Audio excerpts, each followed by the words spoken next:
FIFA world cup কীভাবে মানুষের আবেগ নিয়ে খেলে দেখেন, ওরা মানুষের আবেগ নিয়ে খেলতেছে। আমি মানে হুট করে ভিডিওটা বানাচ্ছি, জাস্ট খুবই ইন্টারেস্টিং একটা জিনিস চোখে পড়লো মাত্র, সো ভাবলাম আপনাদেরকে একটু শেয়ার করি, এই জন্যই। দেখেন, এই যে দেখেন, এটা হচ্ছে ফিফা ওয়ার্ল্ড কাপের অফিসিয়াল পেজ, ওদের 68 মিলিয়নের পেজটা।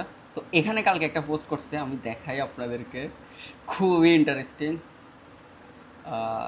ওয়েট, এই যে দেখেন, ইয়েস্টারডে মানে কালকে এটা পোস্ট করছে। ক্যাপশন হচ্ছে ফুটবল রাজপুত্রের প্রত্যাবর্তন। আর দেখেন এখানে কি লিখছে, কি প্রতিপক্ষ রাগ করলা, রিয়েক্ট হচ্ছে 250.4K। মানে ফিফা ওয়ার্ল্ড কাপ কীভাবে মানুষের ইমোশন নিয়ে খেলে। এর আগে আমি অনেকবার খেয়াল করছি যে ফিফা অনেক সময় বাংলাদেশের বিভিন্ন গান দিয়ে ফানি ফানি কিছু গান আছে, ওইগুলো ইউজ করে ওরা ভিডিও বানাতো। বাট এবার একদম অন্য লেভেলের, ডিরেক্ট বাংলা ক্যাপশন দিয়ে দিছে, বাংলাতে লিখে দিছে, কি প্রতিপক্ষ রাগ করলা। ফিফা মানুষের আবেগ নিয়ে খেলতেছে। আমার এটা দেখে খুবই ভালো লাগছে, খুবই ভালো লাগছে। এটা হচ্ছে মার্কেটিং স্ট্র্যাটেজি।